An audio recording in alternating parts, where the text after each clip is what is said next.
Hello, everybody. Rick DiClemente with my sidekick partner, Liza Jane Brown. Welcome to the show. Hi, everybody. And our other astro partner tonight is Rick Kempe. I'm going to unmute you, Rick. So the three of us astrologers are going to tackle these problems tonight. I got prepared to do tonight about the Pluto entering Capricorn, which it did this morning. And I don't know about you, but the last couple of days, I could feel it. I felt Pluto changing signs.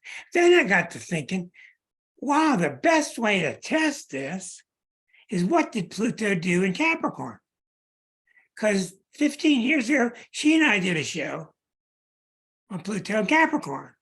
So we're going to start with the chart from 2008, which is just after economic falls in 2007. We're going to start with the 2008 chart just for a little while to see what actually happened during those last 15 years. This chart is calculated for Greenwich, England, for January 26, 2008, 9:30 our time. So that's what's going on. So let's get that chart on the screen, and we're going to be talking about this one. I got so many things on my screen, I can barely move them around.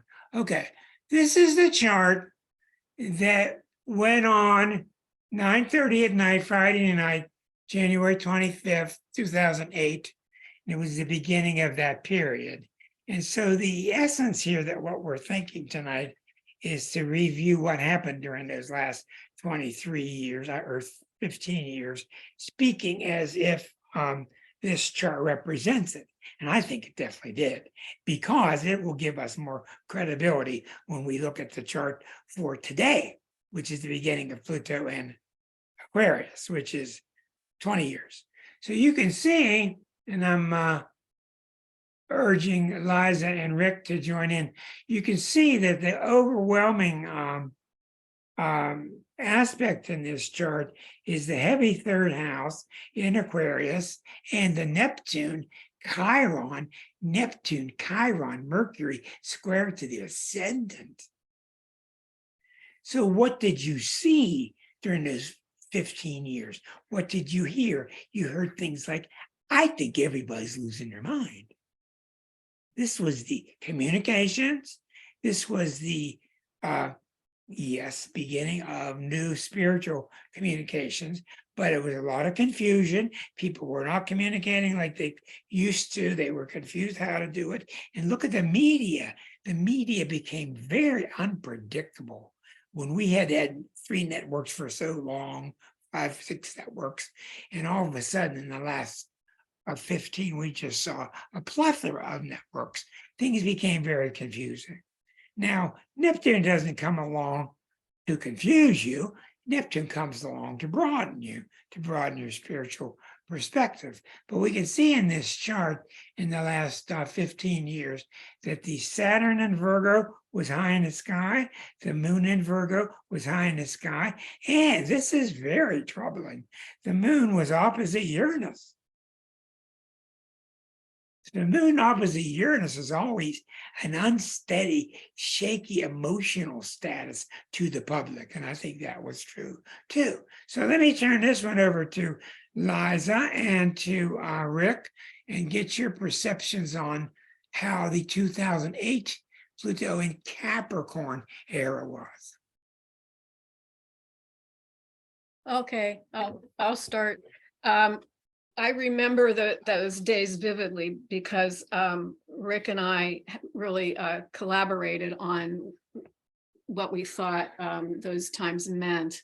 And I think we were both really, I'm not going to say surprised or amazed, but validated, and unfortunately that the kinds of things that we had talked about were really happening. I think that, was it the day that this happened, was the first news that we got about bank failures? No, the bank failures were several weeks even later? earlier. They Okay. happened earlier, but this is the day that I had the devil worshiper on with me in the morning. Oh, okay. All right. Well, you might want to talk about that. Or not. But one of the key the ways to summarize what Pluto and Capricorn meant in some ways is the dying of institutions, the dying and the need to reform institutions. And right around that time, if you all remember, it wasn't just the banks that were failing. Right there. That, yes. You see, that's the Pluto. I don't have my glasses on, but the Pluto and Saturn are trine, but still that's a really heavy energy. And there was a This lot is of, the Pluto just entering into Capricorn that night. yeah. So there were failures of and scandals with other institutions. For example, that's when the stories first started coming out about the scandals with the Boy Scouts and the Church. church, yeah, the scandals with the churches, especially the Catholic Church. So what we were seeing there, which relates to a strong Neptune, is that all of our illusions about all of these institutions that we thought they were going to be there forever, and all of a sudden we were starting to question them. They were crumbling in front of our eyes. At least our faith in them was, and they have had to admit to the problems that they had, and they have had to make changes. Still not sure how many changes the banks actually made, because they seem like they're continuing to do things that they shouldn't. We have cryptocurrency, but it was a real time in which we had to really reevaluate our faith and belief in institutions in the United States and around the world. The other thing that was happening around that same time is that with a couple of these aspects, but I'm looking particularly right now at Pluto opposite or Mars opposite Pluto, and also the Neptune, is that there were a whole bunch of really serious natural disasters around then. The one I remember the most was the big tsunami in where was that? In East Asia, I think, Ceylon, I'm not sure. But anyway, it was a huge tsunami with a terrible loss of life. And around that time, there were also significant floods and fires and earthquakes and things like that. And I should have done my research better so I could have delineated those for you. But those are some of the major things that we remember from that time. So I'll let Rick talk a little bit. Well, as I'm looking at this chart, it at the moment my mind is looking at that hand of God, the finger of God between Neptune and Eris, with the moon as the focal in the 10th house. And those illusions were really getting triggered with that Arisian energy, and people were losing their minds with that moon. The other thing I'll say is that as we delineate income from the second house, where do you keep it? In where is the home to the money? Well, I look at the 5th house for that. The home for the money is in the 5th, because you have 2, 3, 4, 5. That's the 4th house from the 2nd. And there's Eris, making a mess of tearing down the banks. Yeah. The other thing that I see here that's a part of that is Aries is ruled by Mars. Mars is up in that 8th house, where everybody else has their hands in somebody else's pocket. Oh yeah. That's and that deals with personal relationships as well when you see the moon. So personal relationships have been rocked all across the globe. Well, the real thing is that Liza nailed it. I couldn't believe it at that time. She nailed one institution going down after the other. And man, she just knocked them all down. And boy, there was 2 or 3 years there, people didn't want to hear it. Next thing you know, they all start falling like dominoes. She was exactly right. Okay, thank you, Rick. I want to move on to Pluto in Aquarius, because that's where we are tonight. Let me give the public a little bit of a background on this, and then I'm going to turn most of this over to you two. We have had Pluto go into a new sign this morning. You'll notice it's at 0, not the sun, Pluto. It's at 0 degrees Aquarius.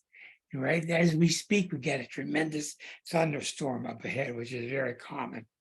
Now, you can do these charts different ways. You can put the sun on the first house. You can also put this chart as if it were a baby being born in the main place on the planet, which is Greenwich, England. So Greenwich is the center of astrology worldwide.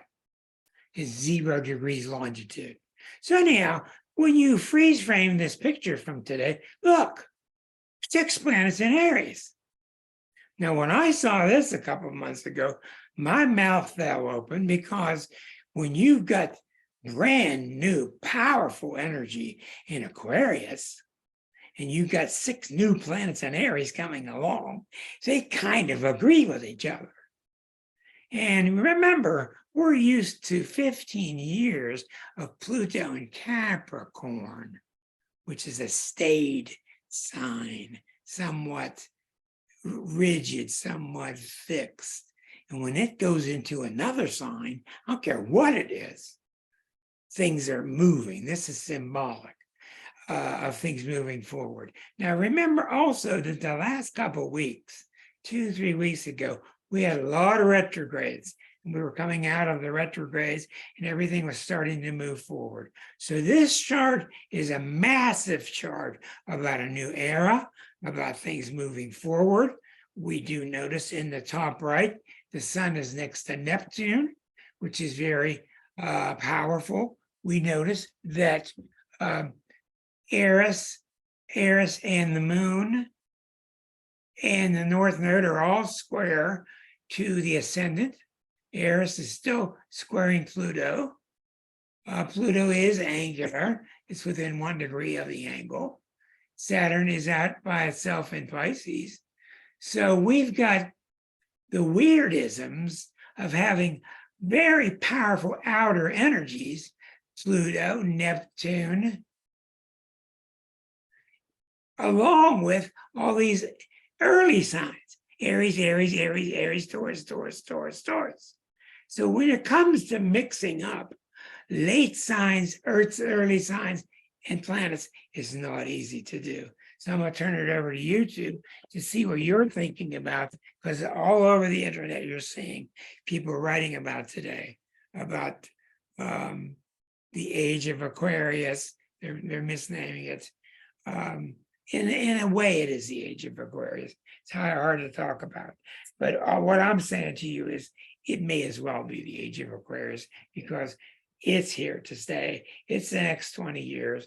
And let's talk about what it's going to be like. Go ahead, Rick. Okay. I just realized I have to change my view here a little bit so I can get to my other stuff. And I'll just say that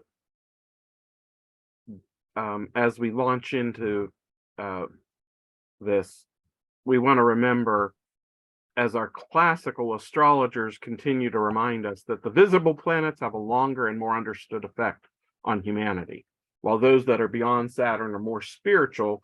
So those souls who've attended to spiritual growth and are more developed spiritually because they've put in the work. Uranus, Neptune, and Pluto being about awakening, spiritual visions, and finally transformation, all come with surrender. If the will has not surrendered, you don't understand what you've awoken to, what your soul has led you to see or to understand, and what needs to be transformed. Good point. In a basic overview of the chart that is before us, I'm going to bring out a few things in the wheel here. Starting with Pluto as our focus It sits in the 6th house of work, diet, exercise, along with using critical thinking as daily responsibilities. And Pluto represents the masses, and it can also, because of placement, refer to the masses as workers. I think that's going to really be important. Work issues are going to transform. I'm getting visions of the wall in Pink Floyd. Of what? The wall in Pink Floyd. Okay, yeah. Leo's on the ascendant as the shadow of Aquarius. Leo easily connects with the elite and royalty or privileged, while Aquarius aligns with humanity as equals, whose thought count, especially with the masses they represent. I think it also does not seem odd that as Capricorn institutions have been falling apart, we see that towards the end of Pluto and Capricorn, the death of the Queen triggered a lot of question of Elizabeth. Very of true. England. Yeah. It created thoughts about the stability of the monarchy that have been whispered about, conjectured, and we are really seeing a lot of curiosity as to how Charles is going to embrace, move in, revitalize, or however it turns out. It will be quite an interesting piece of the puzzle.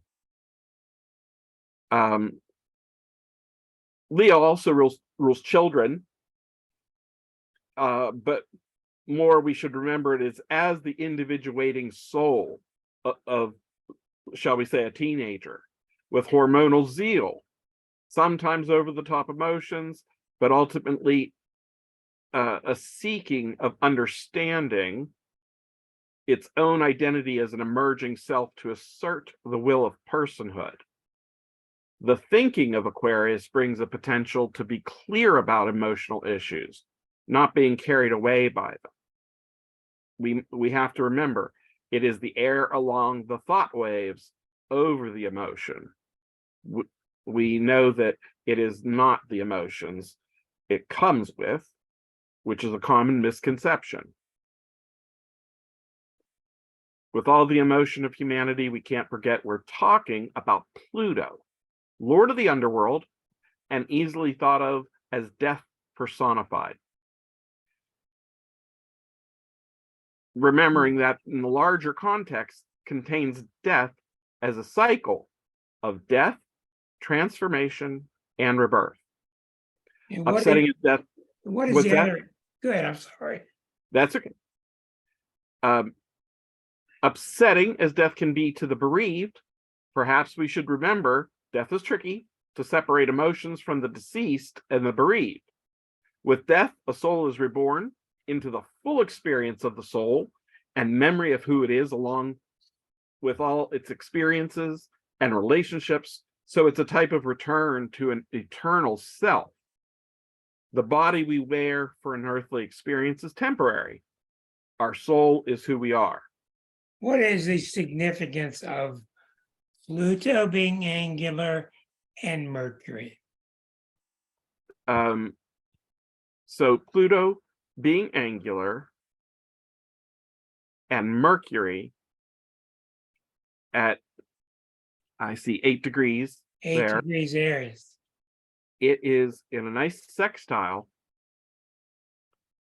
So I am suspecting that we are going to see an opportunity for the communication of new ideas, Yeah. especially with Aries bringing, a lot of people in astrology will look to the house where Aries is and consider that this is where you're going to pioneer in new directions.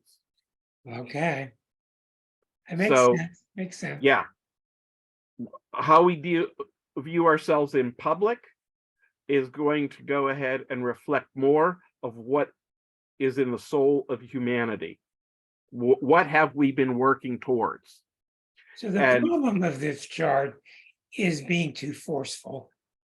Somebody coming out too heavy-handed, too forceful, too uncompromising, too much Mars, too much Aries, because you got the Mars part of Pluto, any. What do you think, Liza?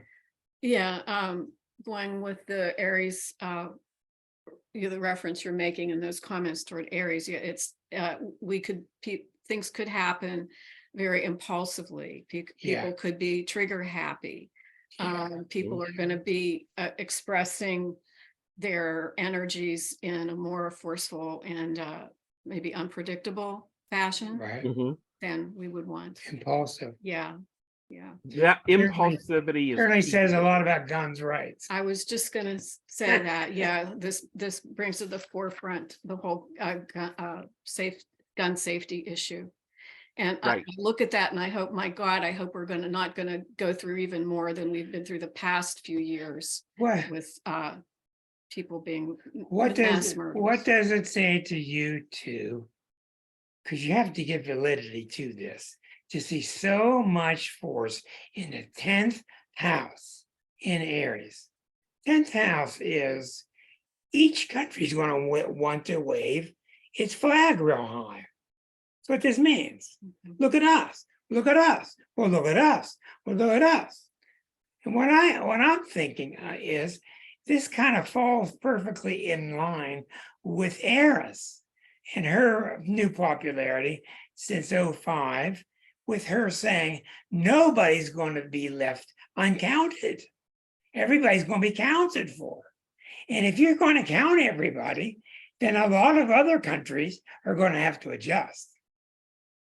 That's what I'm saying. I would add to that that Mars being the ruler in the 12th house, there's a lot of energetic thought going into people's unconscious and stirring the pot, bringing things up that they have not had words for, not allowed their emotions to openly express. So the benefit that we have, though, is that Mars is at 29 degrees Gemini, where we can find words. That is Wow. going to be a help. Well, Aries is not a very good unconscious sign. Right. Know much about that. Go ahead, Liza. I was just gonna say that with the square between Mars in the 12th and Neptune, even though people might suddenly, I think, will be expressing themselves, there's really the propensity for a lot more of underground activity, people organizing underground, like the Proud Boys and those types of organizations, and even not really knowing what other countries are up to, or where there could be conspiracies of all kinds at all levels brewing. So I definitely think that Pluto its ingress here is emphasizing so much the tower experience we see in the tarot, where false ideas of what did you call it? The tower card. Oh, the tower card, yes.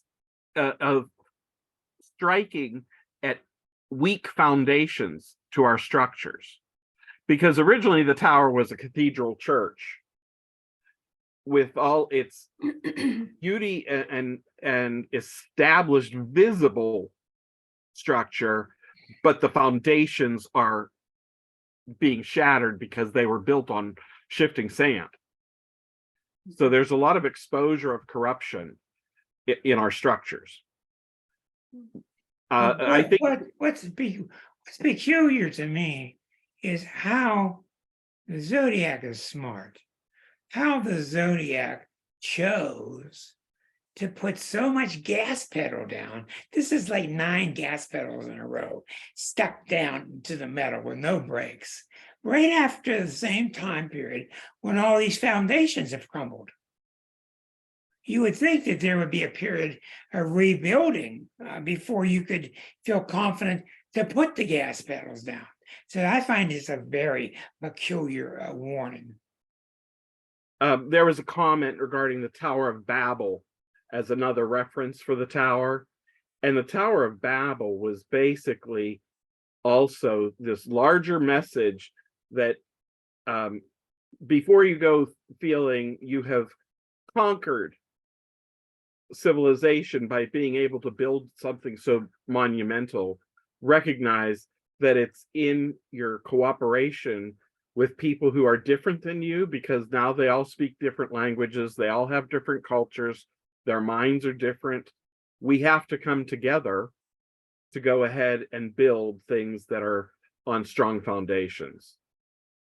And that's certainly a huge message that that you just gave, that is apropos with the whole sign of Aquarius and Pluto transforming us into, hopefully into a world that is more understanding and caring about others who up until this point we might not have wanted to recognize as equal citizens and equal people who have an equal right to be here and express themselves and to enjoy adequate resources to live a good life. So Aquarius is all about that. And So, ideals. yes, ideals. So I do think, you know, I'm going to be very curious to see how all of that Aries, that powerful Aries energy plays out with, you know, the overarching Aquarian principles and Pluto being in that sign. It's just going to be fascinating to see how all those energies mix. And certainly it's not all going to be positive, but there's got to be a lot of good coming out of Pluto being in Aquarius in the end. So Yeah, because it's transforming our ideals, trying to Right. make them concrete, right. bring them down to earth. Yeah. So then I also noticed Libra is at the IC, and as it relates to the psyche, that reflects this balance of Pluto as the watcher who waits for us to transform into new experiences. What we see is only from our own perspective, and it requires us to see it from other people's perspectives. Just as one example, I thought we could consider Proserpina and Ceres, which is represented by, which is also Persephone and Demeter. The younger sees Pluto as the bad boy partner and answers the call to leave mom, while mom sees more of a predator. It's perspective. Pluto's actually acting as a mirror in a way, inviting them both to new life through transformation. He's bringing the Libra capacity to see both sides using the air quality. And you can go into that further, considering how that's part of bringing that cycle of regeneration, because that's the birth myth of the season of winter that brings life, death, and rebirth into the human experience. We're seeing a massive revolution right here. Moon, Eris, Jupiter, in Aries. Right. We're seeing so much about this chart. Not only are we seeing Eris say, we're not putting up with stuff anymore, we want to get things fixed, but we're seeing an overall tremendous amount of impatience in this chart for anything. Impatient about everything. Leo's not patient. Pluto's not patient. Sun, Neptune, too far apart. This is certainly all very impatient. So I wonder why, and I think this has validity. I wonder why in such a chart like this would we put Sun, Neptune in the 9th house? I like to think that's a saving grace. Well, I think you're right there. I think you're right. Good. No, I'm just agreeing with both of you. I think I agree. That's a saving grace. That's a beautiful aspect. But tell us why. It puts the energy into, let's look at this spiritually. Right. Let's Philosophy. Yeah, because Neptune is often seen as the illusion, delusion, and confusion. And I think that the issue of the vision that you get with the spiritual influence of Neptune, we need to come closer to being grounded into the soul, which I feel the sun helps to do, And through that, you pierce through the illusion to see the ideal vision. Because Neptune plays to the ideals. Oh, it's Yeah, love yeah, and yeah. all And- this joy. And Aquarius is also idealistic in a different way, but certainly with we entering the time of Pluto in Aquarius, combined with that, gives us kind of a multi-layered idealism. Let's talk about this for a second. I think it's very important. When you talk about Pluto, Pluto is about evolution, all of us finding our power, your courage being tested as an individual, as a country, paying penalties as a country if you've abused your power. Pluto has a stamp. Aquarius, on the other side, isn't afraid of anything. Neither one is afraid of the other. Mhm. I don't really know why. They just don't even think about being afraid. Aquarius is really what we need now. When you add up all of astrology over the last 20 years, it's my opinion that if we could pour some beaker on top of the earth, what energy would we pour in terms of planets or signs? We need Aquarian energy. We don't need Pisces energy. This is just too spaced out. People don't understand it. We need churches to dissolve, yes, but not in a crazy way. We need Aquarian energy, which is what she's been researching. She's exactly right. That is the energy of us. Let's work together. That's the energy of this show. That's the energy of collaborating. And I think a lot of us, I've had the luxury of sitting in this seat for 6 years. I get to see your faces. And I've seen a lot of faces for 6 years that are querulous. They're looking like, well, I'm not sure what we're going to do here. What's going to happen? And I think the one thing that we have come up with consistently is this need for the Aquarian working together. I mean, that's what we need. And I think that's why it's here. Something that just occurred to me. Well, let me first piggyback quickly on what you were saying. We had over 2,000 years of Piscean emotional spirituality.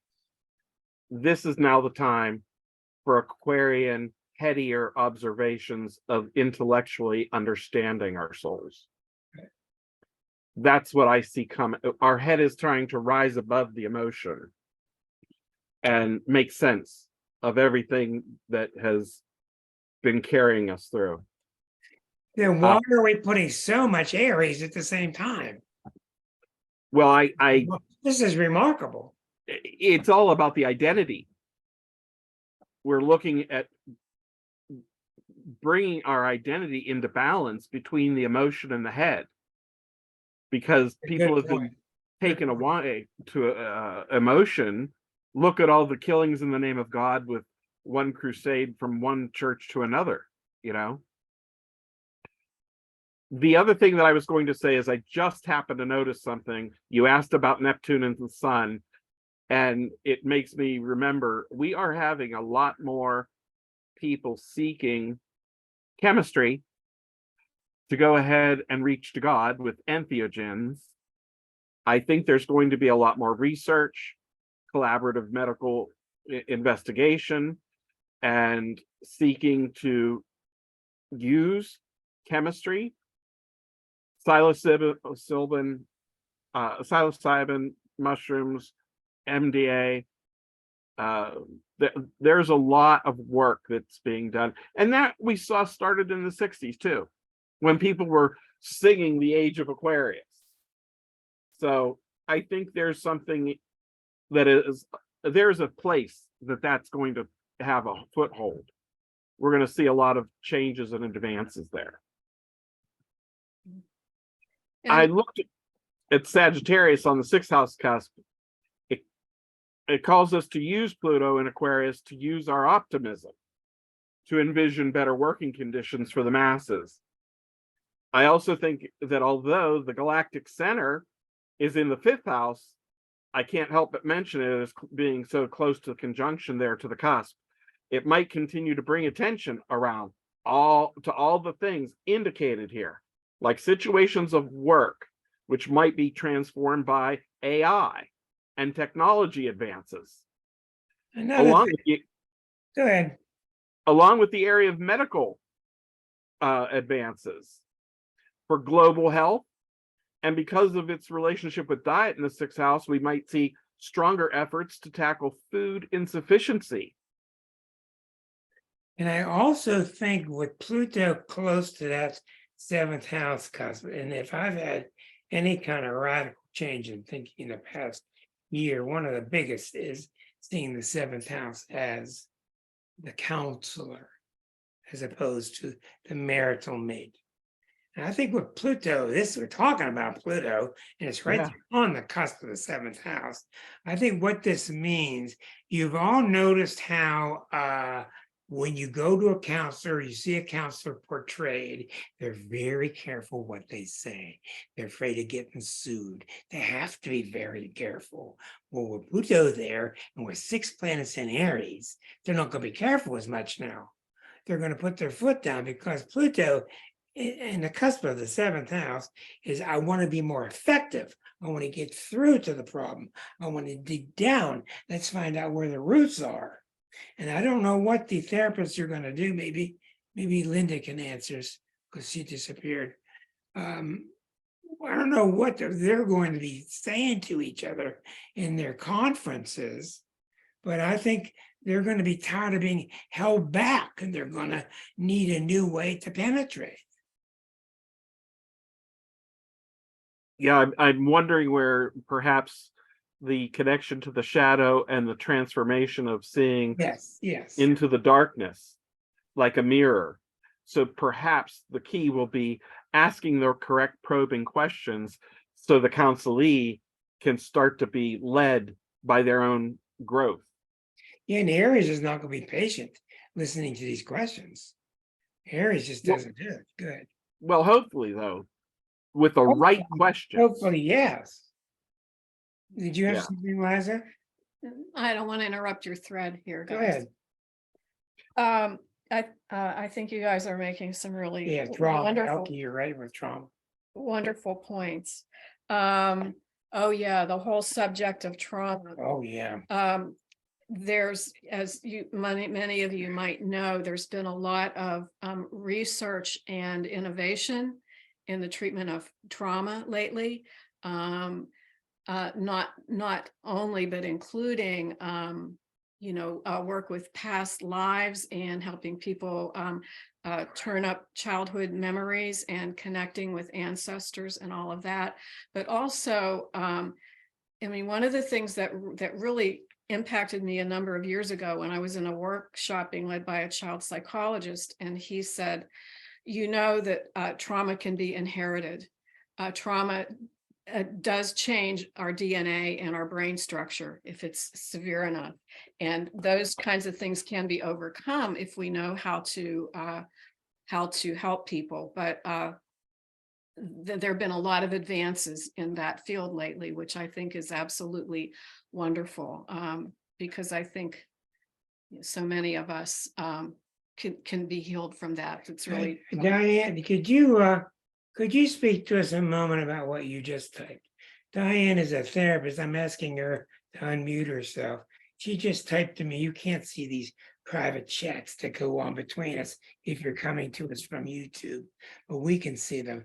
She typed about clients are looking for more. What are they looking for? Well, particularly younger clients kind of want to know their therapist on a more authentic level, I guess I would say. So they're not wanting the therapist to just sit back and not really show up as a person. Be a cardboard therapist. Right. Yes. So because coaching has also become so popular, there's a crossover between the two. And so, I would say the younger therapists too, they're not taught necessarily to just sit back. I mean, you do want to ask a lot of questions. We're not there to give advice or direction. Although I will say for me personally, over the last year, 2 years, because I think because of COVID, I've always been a very holistic integrative therapist, but I've really brought spirituality more into my work with clients. They, if they're looking for that, and they really seem to appreciate that, because a lot of people, that faith has become more important in some ways to deal with all of the uncertainty in the world. And so I think you're exactly right. And I think we've tripped on something major here. I think this is one of the main themes in this chart. Because one of the main themes we're getting is from Eris. And Eris is no BS. That's what she is. It's not what Pluto is, but that's what Eris is. And you got a lot of danger with 6 planets in Aries walking around carrying handguns. That can be very dangerous. It's very impatient. It's very impulsive. But we can blend it all together, and we can see how these overriding psychological institutions that keep their foot on you guys, that keep their foot on your neck. I've seen the therapists work, and they're real careful what word they use.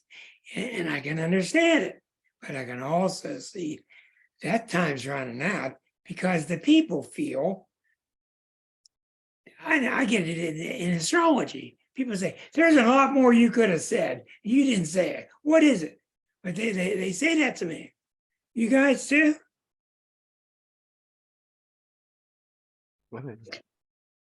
well, there's the old school therapy of being very reflective, mirroring what you hear. And I would say that's still very helpful and useful, because a lot of people didn't get enough of that growing up.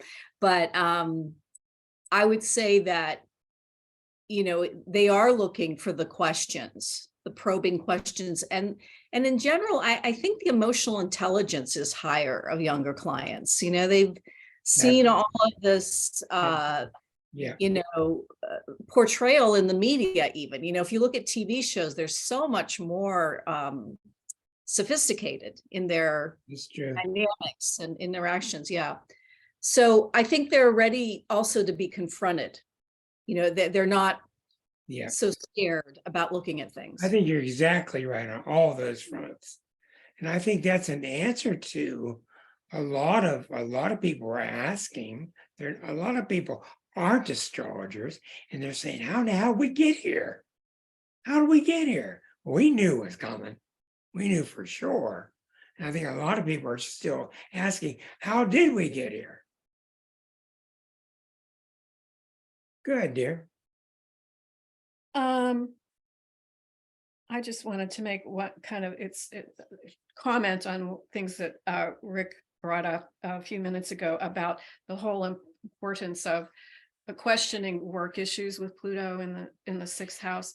And just to point out that maybe you guys have seen it, that yesterday there were 2 articles in the paper, and one I've been following about in Italy, protesting over the government wanting to increase the work day, how many hours people are minimum to work a week.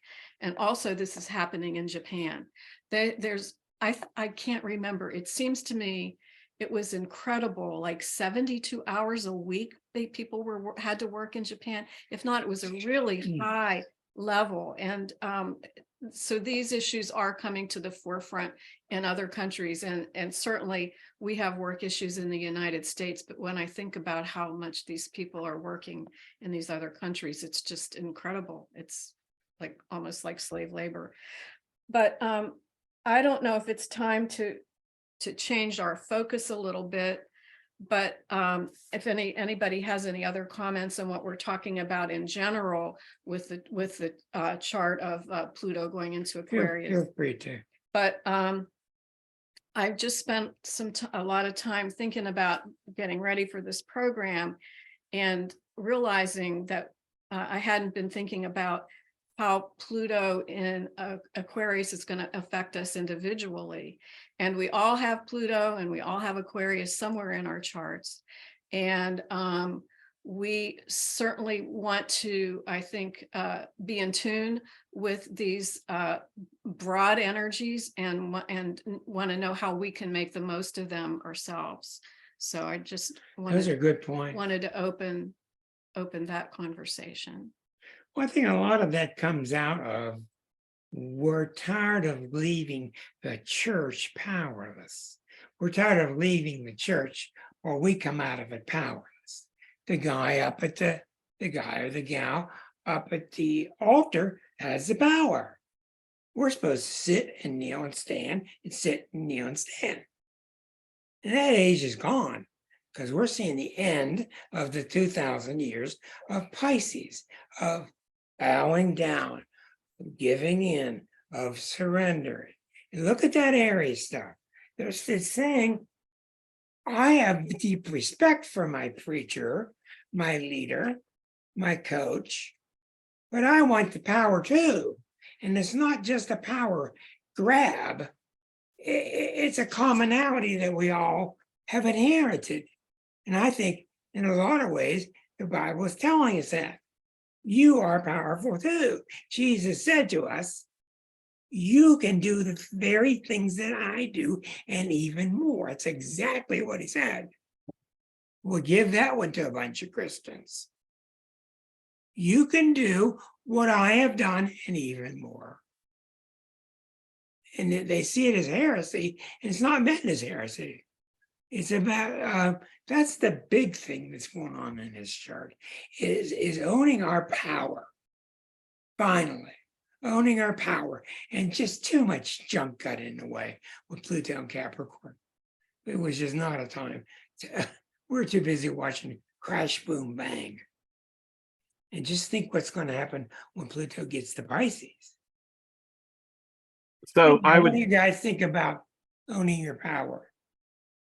I think it's a big part of this. huge.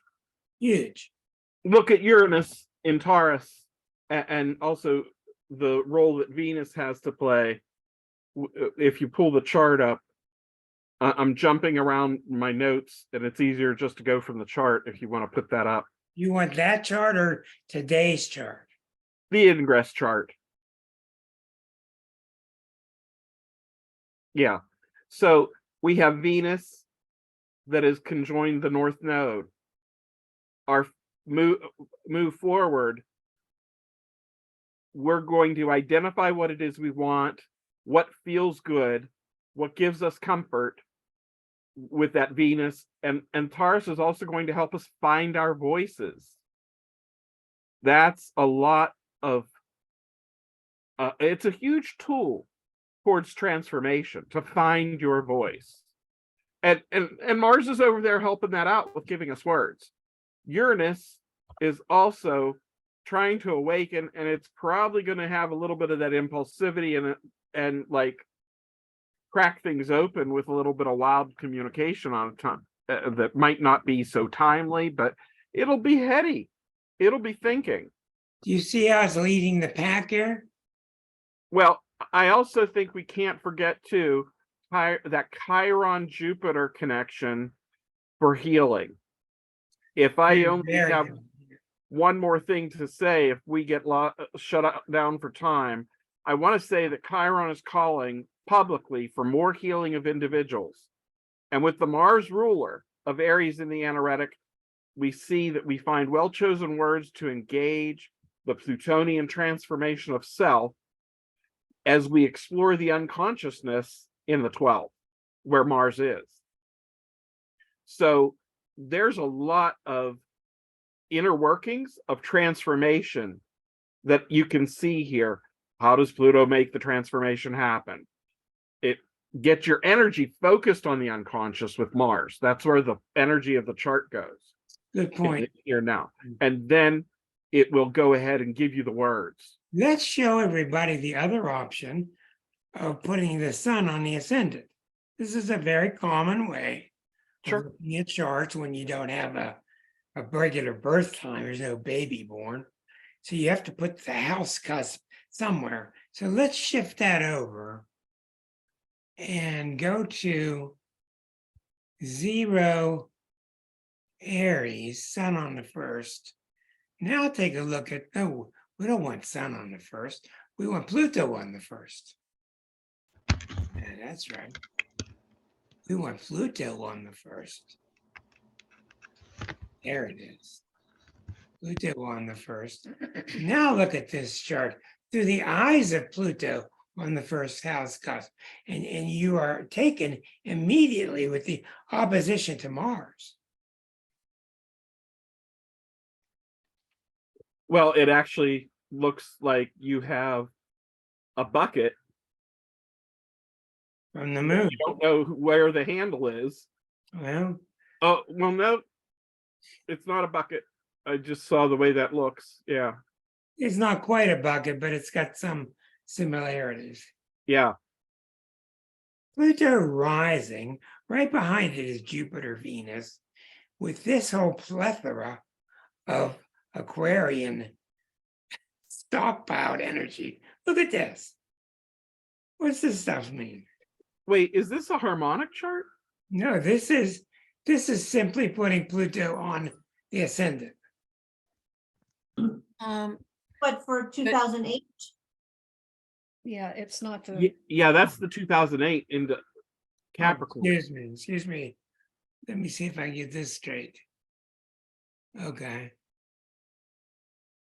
Yeah, all right. Thank you very much. I'm going to confuse you to death. All right, now, so many things on this screen. Pluto on the 1st there. That looks How like about what we this? are looking About for. this, look at it. Look at the difference on this. That's the setup. That's the new chart. Oh, the first thing this makes me think of is it's a nighttime chart where people are really thinking privately. Look at this. All there's the nothing- there's transformation. Nothing above the ascendant. Nothing. Yeah. looks like a personal, personal revolution, personal transformation. Exactly. Right. And the mind is being That's renewed. exactly right. We're getting thoughts we never had before. Yeah, from the collective. Of the all that 3rd house energy, because it's not just thinking and communication, but it's also thinking, the mind. So I will say this, from all the people I've read for and talked to,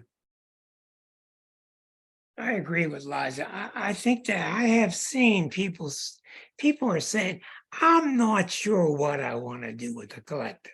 I'm not sure how I want to be involved. I'm seeing that everywhere. But I am seeing people say, but I want to get unstuck myself. I'm seeing that for sure. You seeing that, Diane, Linda? Yeah. Linda's got her hand up from the college. Did you raise your hand, Linda? Let me get you unmuted there from your college. Yeah, go ahead, Linda. What did you ask me? I was reacting to like what Liza had said, that the individuals are saying, I want to get unstuck. I'm really not sure how I'm going to link in with the collective yet. But I want to get myself unstuck first. And this church Right. screaming it. Well, I would just say I'm seeing a lot of that in young people. I'm probably having the best semester I've had in years in the classroom, because kids are coming out of that COVID fog and they're very focused. Oh, good. They're very focused on, it's not so much they're focused on jobs and stuff, but they're thinking what they want to do with their lives. And for a long time it was like, can I get a job that makes enough money? And now I'm just hearing some different energy on that. So I'm hoping for nothing but positive on that front. That Elke, yeah, thank you very much, Linda. Elke, go ahead. Yeah, Linda, I want to agree with you. I was mentoring first-year medical students yesterday, and we were blown away, a whole bunch of us, at how plugged in these guys were.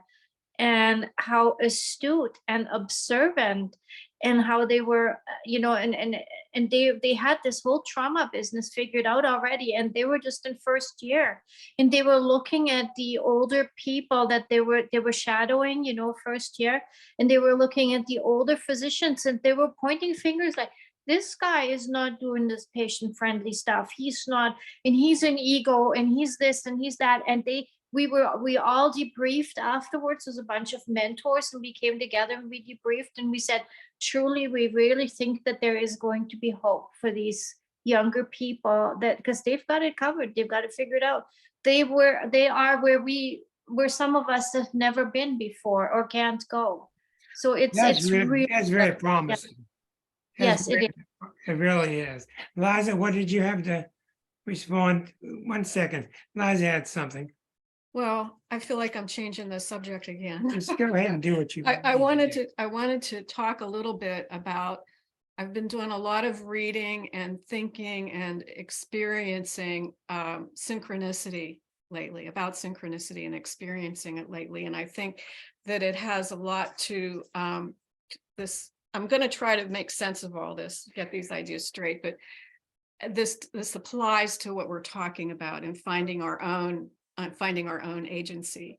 I think that most of you know that the activity of subatomic particles changes are actually, the physicists talk about it occurring only when the particles are being observed.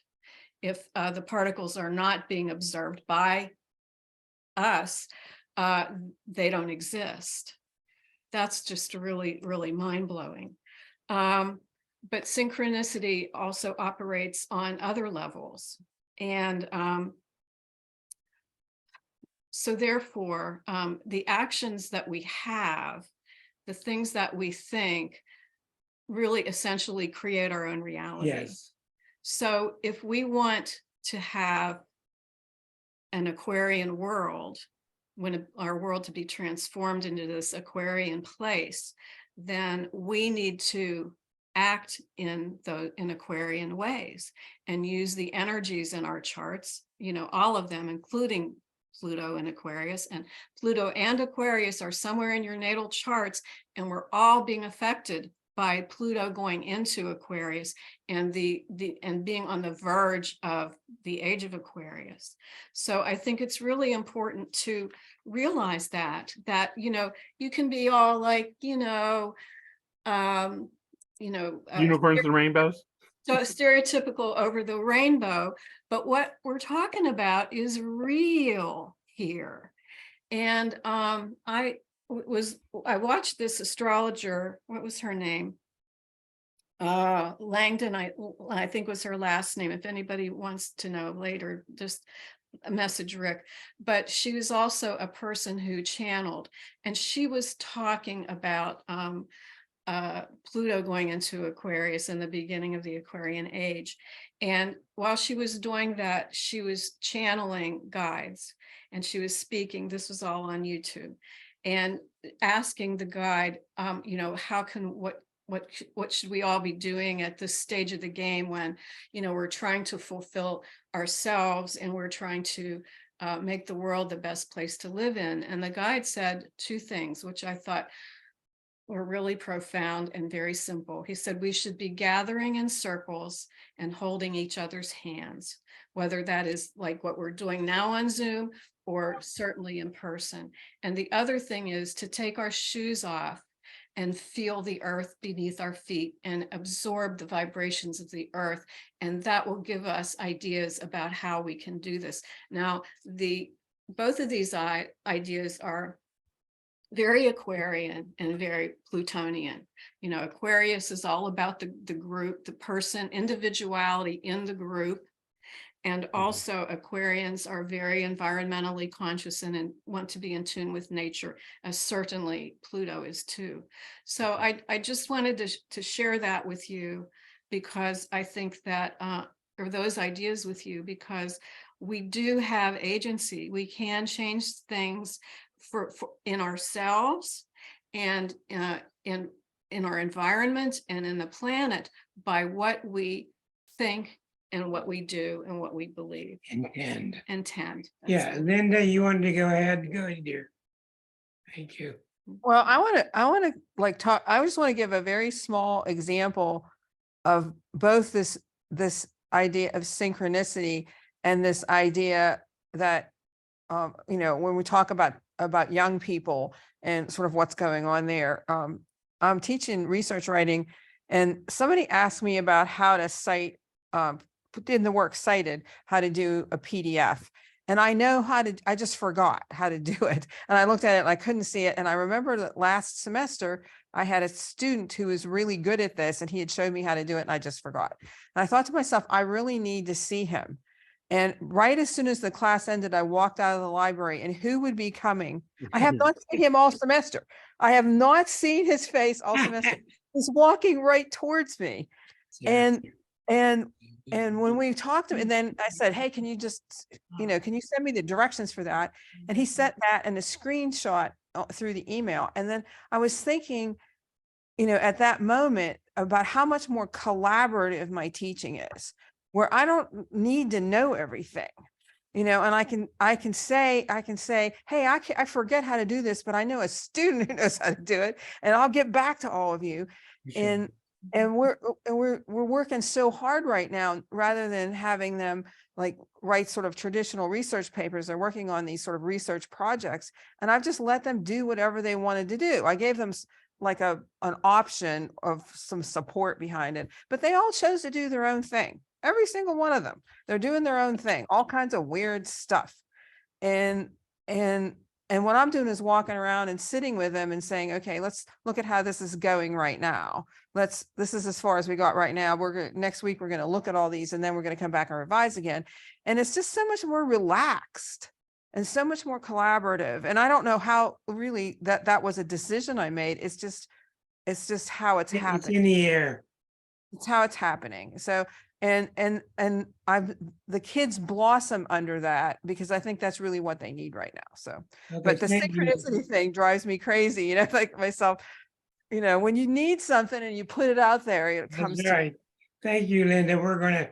Diane had her hand up before. I just wanted to share an observation. We were talking about, you know, personal. You Sorry. accidentally muted yourself.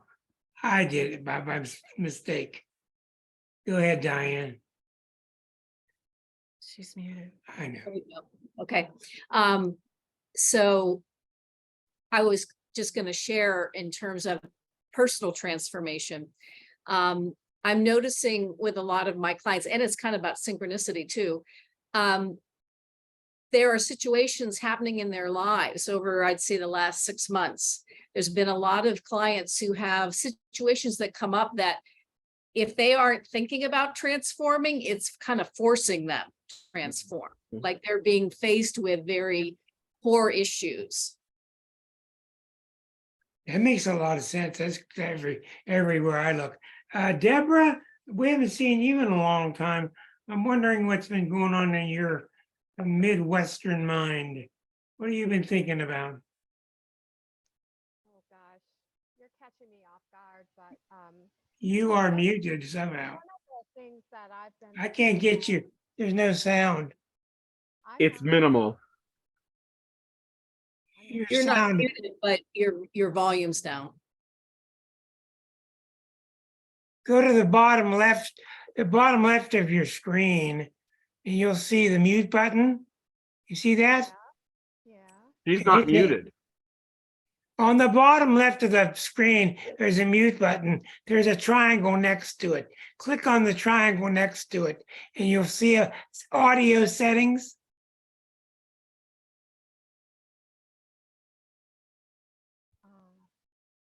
Audio options. Audio settings. Okay.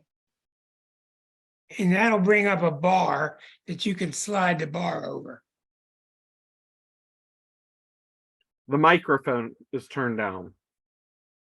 You need to turn it up. Let me try this. Is There this you working? go. You got it. Okay. There Well, I you had go. my headset in. All right. I'm just thinking about reimagining power in systems. So as people work on themselves, we will also together be working on our systems, because so many of our systems need, they need a reset, they need a reframing and a new vision. Revamping. Does that make sense? Yeah, it sure does. Because I've been sitting here wondering how we're going to pull all this off. I think it's going to come it's going to come from a million different places. Anybody else? Thank you very much, Deborah. Anybody else? Claudia, Marcia, Sigmund, anybody else got Kathy, thoughts, ideas? Well, I think what Liza said was so right on, is this personal revolution, which I know we've all touched on. But if you think about it, it's just, if Ray and Kathy and Sean and Jeannie and Becky and Rick and Marcia, if we all are going through a personal revolution, wherever that is, our life. So we're really, really following the whispers that sometimes we don't want to listen to, but they get louder and louder and louder. That's how, and then we transform together. I know Deborah was probably saying something very similar, but I really feel for what Linda and Diane are saying in terms of our young people, because their nervous systems they're not right. Us as adults, a lot of us aren't right in that way, but the young people are really struggling. And this, if you think about 10 years from now, 15 years from now, 20 years from now, they're going to be us. Those young ones are going to be us. And it's just so important for us, the adults, to go through our own rebirthing so that maybe we can help them. I know they're really going to be helping us. For sure. There's no doubt. Thank you, They're so Claudia. smart. Thanks, Claudia. Marcia, you got any ideas? Go ahead and unmute yourself. Hi, Hello. I'm so concerned about young people, particularly in the state of Florida. And I don't know how they're going to be able to explore life if they don't have books that say things that someone doesn't want them to know about. That's right. How are these children going to go into the world as the world gets more difficult? Because it gets more difficult every week. So I'm just thinking about that in terms of what Linda said and what Liza said and what people have been saying tonight. Well, this chart that you saw for today, this chart is of today for the next 20 years. What did that chart say to you? You don't have to be an expert. What did that chart say to you with 6 planets in Aries? That there's a lot of togetherness. Power. Somewhere, or power. Yeah, power. Potential power. Potential power. Kathy, you're the only one. You and Sigmund. Let's hear from you too.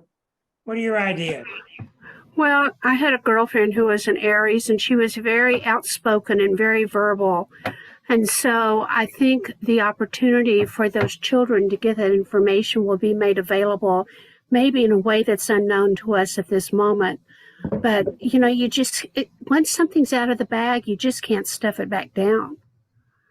That's right. So, yeah. So I think because here in Oklahoma, we're facing a similar thing where education-wise, where this guy wants to ban books and starting to follow some of the Florida guidelines on education and stuff. And it's really scary. I mean, we're conservative state as it is, but there's still... It's ridiculous. Waldo's with us from Mexico. Waldo, do you want to talk? Haven't heard from you in several years. Mr. Waldo. Do you hear me? Yeah, Yes. Waldo, it's all yours. Hey. Go ahead. Nice to see you guys. Love you. Love you too. I came a little late. I missed most of the talk. It's okay. We want to hear your opinion. I'm pretty sure you're talking about Pluto anyway, so Here's Taylor. that's a. Waldo, then we'll do Taylor. Waldo, go next. Hi, Taylor. I just wanted to say Pluto, hello. Pluto is in my Saturn right now, so I guess it's gonna be hitting me pretty good. But Pluto for me is surrender. I mean, you cannot fight Pluto. You're just gonna have to take it as it is, especially right now in Aquarius, because you know Aquarius technology is everything. Is politics. Is all right now, right here. I mean, we have to accept what's going on and ride the boat. I mean, Oh, very good points, Waldo. Thank you. Let's hear from Taylor. Taylor, are you ready to talk? No, I just wanted to say hello to Waldo. hey Taylor, how are you? We like talking to Waldo too. We haven't seen him in a long time. Oh, Sigmund, we survived. We will Sigmund, survive. go ahead, Sigmund. Oh, hey, Sid. Go ahead, Sigmund. Thank you. I want to say that if personal power, which I think is and has always been the name of the game, if that's done with a balance of power itself and heart, then you have harmony. Otherwise, power by itself, if it's primarily power, say solar plexus chakra, then you get power over and the like, and the logical extension of that is power by itself with no heart, which is sociopathy. If you get heart by itself, then you get loving everything without discretion or discernment, and there's no foundation. One can easily be swayed by someone who sees that you can be easily manipulated. So it's power with the balance of solar plexus power and heart energy. It really leads to a discernment and integration in a balanced way. Very good point. Now thank you, Sigmund. Now we've got the visual in Mexico on Waldo. So now let's hear you talk, Waldo. What's on your mind? There you go. I always watch. I'm behind time here because we are like 2 hours behind you guys. So every time when I watch, I missed it. You know, so I had to watch you in the video at night. I watch all the shows, but I wanted to remember tonight, and I say, oh, I'm late again. So let me go there. We're glad to see you. Believe me, we're glad to see you. But everything fine. I mean, like you guys always thinking about what's going on next. You know, right now we've been hit with the bank stuff, but it's not that bad here like it was in the States. Hey, Waldo, let me ask you, what do you Mexicans think of America? Well, we are neighbors here. Whatever happened over there, it happens over here. You know, we just translate it different, but it's still we go with the flow. What Mexico has is that Mexico has gone through a lot of stuff pretty hard. So we here know how to navigate with the crisis. So we don't take it as we need each other. Taylor, did you have something to say? No, I'm just listening in. Okay, Sean, how about you, Sean? I'm just listening in. Okay. Anybody else? We got about 13 minutes. Anybody else got ideas? Biden is in Ottawa today. Let's hear any final thoughts people have of this. Hello? This chart today. Yeah, Tonda, did you have something? No, that was me. Okay, Susan.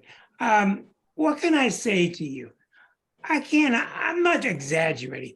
My mouth fell open when I saw this chart. This is an unbelievable chart.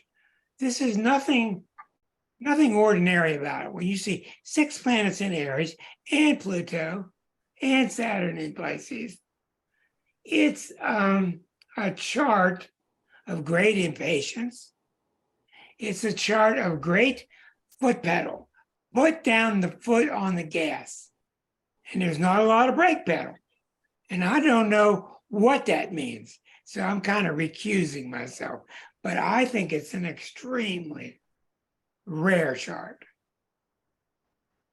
Rick? I hope that maybe Taurus can help slow down things, because the bull doesn't go where the bull doesn't want to go. I know that's the truth.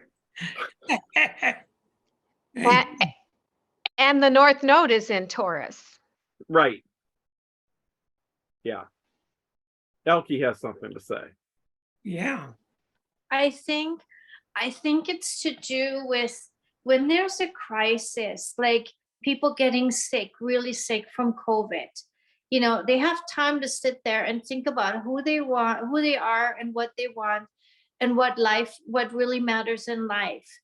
And then you overlay that with the urgency of climate change, that there is a drive to really become like live life to the fullest right now, and like really urgently, like we don't know how long we have and how long we've got to clean this place up, if we can even do that, and to even go in that quantum state of enlightenment. And I see that in a way. I mean, that's more like Pisces, but still there is like on the collective, there's a new that they've talked about, the new human being born, you know, the Aquarian and the 5D kind of model of you know, changing, and I think it kind of all works together.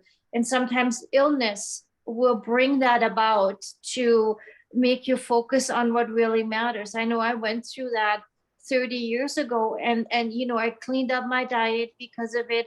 I had to change all my patterns, my thoughts, everything that, you know, in order to get better. And I think that's where humanity as a whole kind of lands on as well, trying to find a new way of being As individuals. Mm-hmm. I think and together at the same time on I think that makes a lot of sense. I'd Yeah. like to share one thought as my final note. The issue of synchronicity I consider to be a tool of the soul for growth and development. It brings forward what we need. It is partially a response to what we are projecting out into the universe. We're frustrated, or we're thinking a lot, we're growing, whatever it is, it gets cast into the universe and we start to see things because that's what we're looking for. And then the synchronicity starts working with us and we find revelation. I suspect there may be this connection because to Pluto, because Pluto is like looking into the darkness, where you see a reflection in dark waters, in a black mirror. So I think that's going to happen more, and we're going to find more guidance through synchronicity. I think that will occur. Did you notice that this Pluto went into Aquarius at the same time that Pluto is stopping its square to Aries? That's no happenstance either. We got Sean A coming, but we had Susan first. Susan, we'll get to you and then we'll finish with Sean. Go ahead, Susan. I just wanted to say that I think after years of restrictions, that these planets and these signs indicate a tremendous outward explosion of energy and innovation, and trying to outrun all of the limitations that are being imposed from the old order.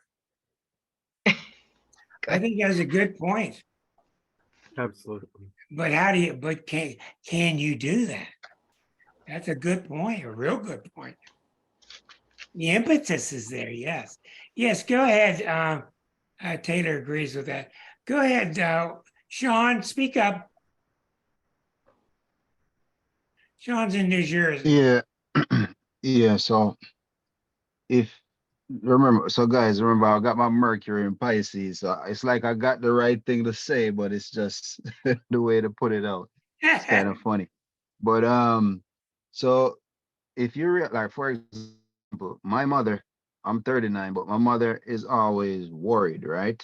I'm just showing you what's kind of happening. I'm gonna just take it from my example. My mother is always worried about, for example, my future, or thinking that everything is just detrimental, or we got to do this, we got, this, that, and if you look at it, I'm pretty sure everybody's here, parents used to be the same way in a sense, just a sense, trying to always give them a sense of urgency because of their experience and what they've experienced. And they're just trying to make sure that we're fit to deal with whatever is coming, or the time that's ahead of us. But what I'm getting to understand here, because me, I don't see this, I'm doing pretty well, I'm doing quite fine. So I don't really pay her energy much attention, but I don't disrespect her, I just give her the sense as if, yeah, thank you, I'm gonna do this, do that, But I think that the planets, is kind of like going on their natural course, and as we get to a certain stage in life, we kind of, because, for example, I work in the public, so I notice the older crowd that comes in always has a problem. Like they're saying, man, this technology, I don't know how to do it. I don't know how to do the phone. Can you guys help me to do this? It's getting hard. But then the younger people are like, it's easy for them. You understand me? So what I'm saying is I mean, the saying, the kids are the future. It's like the younger kids are prepared for this thing that's happening, God and all this and source is equipping them for this time. So while we are worried about how is this thing, how, we got to save the world quickly, it's kind of like the kids already have a plan, but we don't know what it is because they will always be our kids. Like my son as well, he seems to like have the world figured out, and he is only 13 years old. So I think that it's just going on a natural course, and I don't really see, unless something bad happens galactically or something. I know that our leaders are are taking us into all these uncertain directions, but I really think the younger generations is gonna do something, or it's just gonna go a certain way where it's not as detrimental as we might think. It's just this new technology, this new time we're in, what makes it seem so dark, because it is dark because most people are not used to this new thing that's happening. They're talking about drones delivering your grocery and pressing the, all types of stuff going on now. So everything is just kind of out there. We're trying to keep it natural, and the more unnatural it gets, is the more unnatural our expectations get too, in a sense, if you get what I'm saying.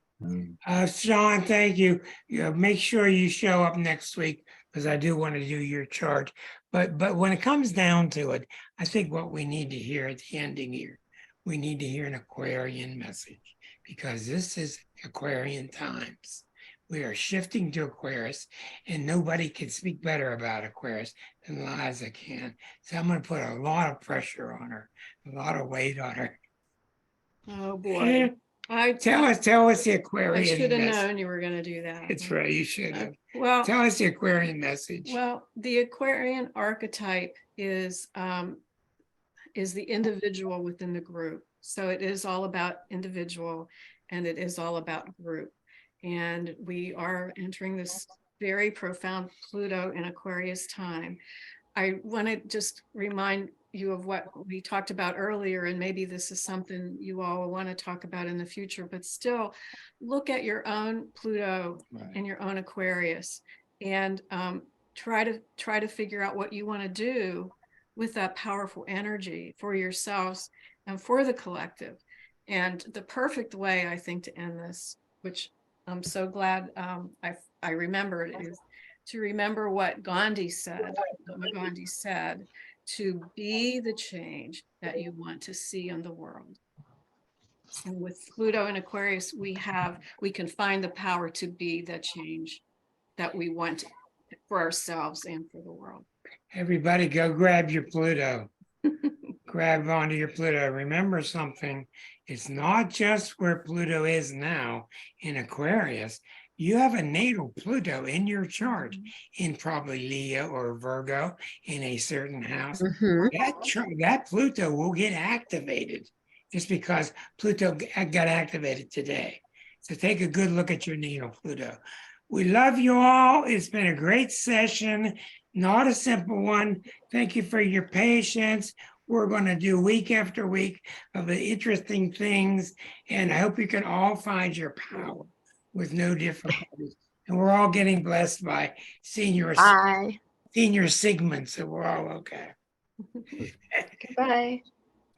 Good night. Good night, everybody. Good night, all. Many Thank blessings. you.